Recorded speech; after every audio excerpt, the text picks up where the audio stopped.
Corona virus महामारी से बचने के लिए देश में लॉकडाउन तो लगाया गया, मगर ये गरीब, ज़रूरतमंद और मज़दूरों के लिए आफत बन गया, क्योंकि उनको अपनी रोज़ी रोटी के लिए तड़पना पड़ रहा है। पहले गरीबों के लिए मुसीबत बना, मज़दूरों के लिए बना, और लगातार जो है इससे जो गरीब ज़रूरतमंद लोग हैं वो इससे त्रस्त होते रहे, क्योंकि उनके पास राशन के लिए पैसा नहीं बचा।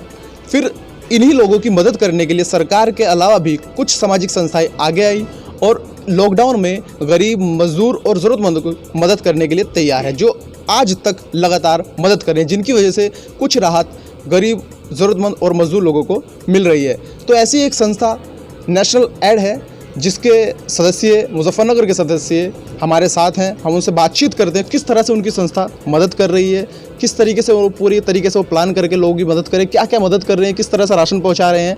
वो हम उनसे बात करते हैं और पूछते हैं कि क्या उनका प्लान है आगे के लिए भी, क्योंकि अभी लॉकडाउन 4 भी शुरू होने वाला है। जी, आपका नाम? जी, मेरा नाम मेहताब आलम है। जी मेहताब जी, आप दारुल उलूम देवबंद के छात्र भी रहे हैं और अब इस संस्था से भी जुड़े हैं इस लॉकडाउन के दौरान, तो किस तरह से मदद कर रही है? जी, हमारी संस्था जो है वो हर तरीके से और हर लेवल पे वो काम कर रही है, चाहे वो कच्चा राशन हो और या पका हुआ खाना हो। और जैसे कि अब रमज़ान चल रहा है तो रमज़ान के इस महीने में इफ्तारी का इंतज़ाम भी हम कर रहे हैं, और हमारी जो संस्था है बहुत अच्छे तरीके से हर जगह पर काम कर रही है। लॉकडाउन फर्स्ट से ही आप लोग जो है वो लोगों की मदद करने में लगे हुए हैं और कल से लॉकडाउन 4 शुरू होने वाला है। तो 3 लॉकडाउन बीत चुके हैं और चौथा जो है वो शुरू होने वाला है। तो 3 में जिस तरीके से आपने मदद की उसको बताइए, और चौथे को लेकर आपकी क्या प्लानिंग है?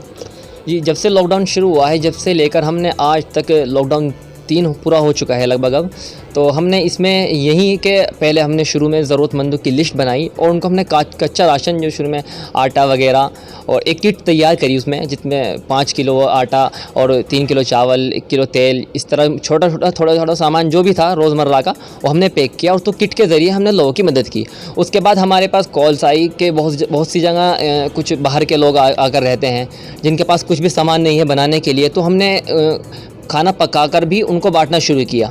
तो इस तरह हमने खाना पकाकर बांटना भी शुरू किया। उसके बाद यही हमने, जहाँ हमें किट्स की ज़रूरत होती है वहाँ हम किट्स भेजते थे, जहाँ हमें पता लगता था कि वहाँ पर खाना चाहिए पका हुआ तो वहाँ पर खाना भी देते थे। और जब से अब तक यही लगातार चलता आ रहा है, और रमज़ान शुरू हो गया तो हम इफ्तारी का भी निज़म कर रहे हैं, सहरी का भी निज़म हम कर रहे हैं, और हर लेवल। इफ्तारी और शहरी में क्या क्या चीज़ें होती हैं जो आप देते हैं? इफ्तारी में तो हम फ्रूट्स वगैरह होते हैं और कोल्ड ड्रिंक्स वगैरह होते हैं, खाने का पैकेट्स भी होता है, जिसमें कभी दाल चावल भी होता है, दाल रोटी भी होती है, गोश्त वगैरह भी होता है, और शहरी के अंदर भी गोश्त वगैरह, दाल रोटी, ये सब चीज़ें हम कर रहे हैं। इस लॉकडाउन में गरीब, ज़रूरतमंद के अलावा मज़दूर सबसे ज़्यादा परेशान है। पूरे देश में जो आज परेशान है वो मज़दूर है, क्योंकि वो जहाँ काम करता था काम बंद हो गए। काम बंद होने की वजह से उनके पास जो है राशन के लिए पैसा नहीं बचा। कुछ सरकार ने मदद पहुँचाई, लेकिन सब लोगों तक मदद नहीं पहुंच पाई। तो उन लोगों के लिए एक सहारा जो है सामाजिक संस्थाएं थी। तो मज़दूर लोगों की किस तरीके से आप मदद कर रहे हैं? शुरू में मज़दूर लोग जो थे वो अपने वहाँ पर ही थे जहाँ पर वो मौजूद थे, लेकिन आहिस्ता आहिस्ता उनकी परेशानी बढ़ती गई, तो मज़दूर सब अपने घर जा रहे थे। तो आपको भी मालूम होगा कि हाईवे पर मज़दूरों का डेरा चला जाता है। तो हम कुछ दिनों से लगभग हमारी पूरी टीम मज़दूरी के ऊपर काम कर रही है, जो रात को खाना बनाती है और सुबह में शाम में खाना बनाकर हाईवे पर जाती है, जहाँ जहाँ पता होता है वहाँ पर उनको बांटती है। रात भी हमने, कल रात की बात करें तो कल रात हमने 1500 खाने के पैकेट्स बनाए, और वो हमने दिल्ली के आसपास एरियाज़ में हाईवे पर जहाँ भी ज़रूरतमंद मज़दूर थे और मज़दूरों के अलावा भी जो भी ज़रूरतमंद था वहाँ हमने पहुँचाए हैं इसको।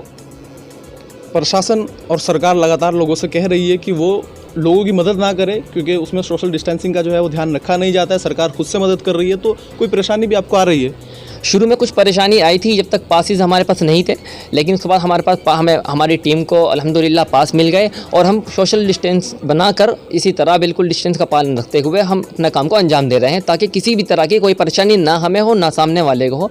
किसी भी तरह की हमारी संस्था से, हमारी ओर से किसी को परेशानी ना हो। तो मेहताब जी, मेरा लास्ट सवाल आपसे है कि आप किस तरीके से मदद करें? लोग आपको फ़ोन करते हैं, आप जाते हैं या कोई जगह आप चिन्हित कर लेते हैं कि वहाँ जाके हम लोगों की मदद करनी है, किट पहुँचानी है, सूखा राशन या जो भी आपको पहुँचाना होता है? इसमें हम कई तरीके से काम कर रहे हैं। कुछ हमारे आदमी इस तरह हैं कि जो इस तरह के आदमियों की देख रहे हैं कि वो कौन कहाँ पर किस जगह किन लोगों की ज़रूरत है, उनकी लिस्ट बनाई जाती है, तो उनको हम कच्चा राशन देते हैं।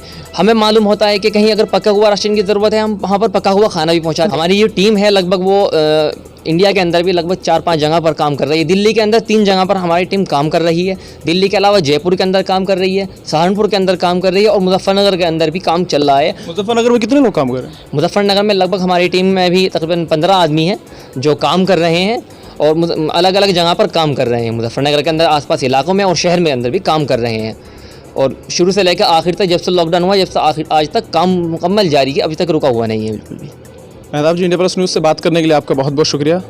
बहुत बहुत शुक्रगुजार हूँ मैं इंडिया प्लस न्यूज़ टीम का और बहुत बहुत शुक्रिया।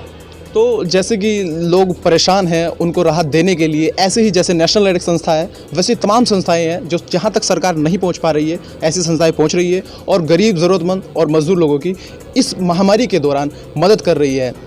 मैं सलीम राव, मेरे सहयोगी तनवीर मलिक के साथ देखते रहे India plus news, Muzaffarnagar. India plus news, सिर्फ वही जो सही।